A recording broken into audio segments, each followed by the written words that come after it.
Final question before I move on to the topic is a big pain point of hospitality owners that want to increase their direct bookings is that when somebody books via booking.com and Airbnb, like you mentioned there, is that we don't get their email address. It's a hidden email address. So by having your services, is there a way that we could reach out to the guests via automation and then collect their guest data that we can use for further marketing purposes as in email marketing? Is that something that you can help with? Definitely. So it's actually the first thing we ask the guests.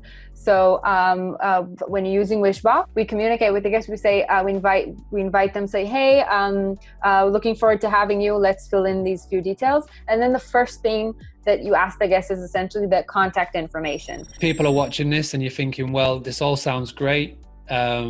This all sounds amazing, but I haven't got a clue on what to create. If you're part of the Boostly Academy, I've got email template copies that you can just copy, paste, amend, and add into Wishbox right now. And it covers you for every step of the guest booking process. Now, talking about the guest booking process, during the stay is a tricky topic. People assume that guests will just like to be left alone, where some go, no, you've got to contact them just to know that you're thinking about them. What's your opinion on this? And again, how do you help with this at Wishbox? It's a good question because I think I'm definitely for the contact. If guests are not want to disconnect, they also have the option to do it. In Wishbox, we're also you're also able to time a message to the time of arrival, and then if there's different access codes or different sensitive information you only want to release at the very last moment, then you're able to do that automatically. So that's just connecting to the guest upon arrival.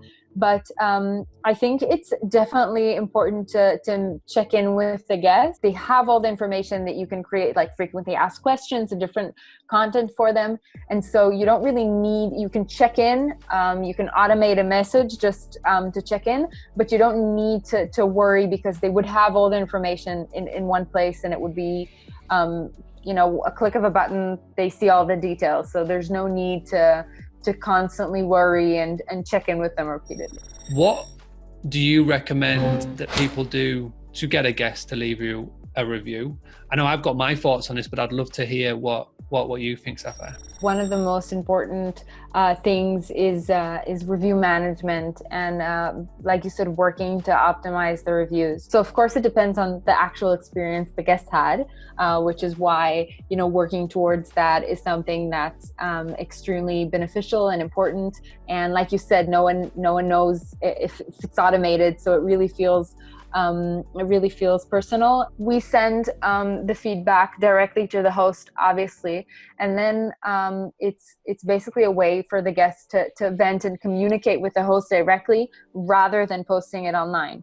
So again, we ask for the rating. If it's a positive rating, we encourage them to leave their review online. If it's a not so good rating, which is 3.9 stars and under, then we encourage them to contact you, the host, directly. So that's a great way to optimize reviews. Out of all the people that you help and the rental owners that you work with, what is the one big mistake that you see the majority of people make when it comes to communication? So I think the number one mistake is not, so for example, one mistake is not providing additional content that is added value to guests. Guests want to feel like they're in on the local experience, and I think that a lot of hosts have that information, and when guests ask them the information, they provide that information, but they don't have it organized for all of the guests. I can see, just from personal speaking, and all of the manual work that we've had to do over the years because our PMS hasn't had automated email triggers built into their system, I can see how much time you're going to save. And we've always done the upsell because the Granary, which is my family business, is bed and breakfast, it's holiday cottages, but it also was a restaurant. It also was tea rooms. And we always used to actively do the upsell. But again, it was always had to be manual. I would be wasting, I can't even think how many hours a week by having to manually remember to send all these. But having it automated is such a time saver, but it's also what I love about Wishbox after speaking to you before our call and looking in the back end and speaking to others, is that ability to have the upsell.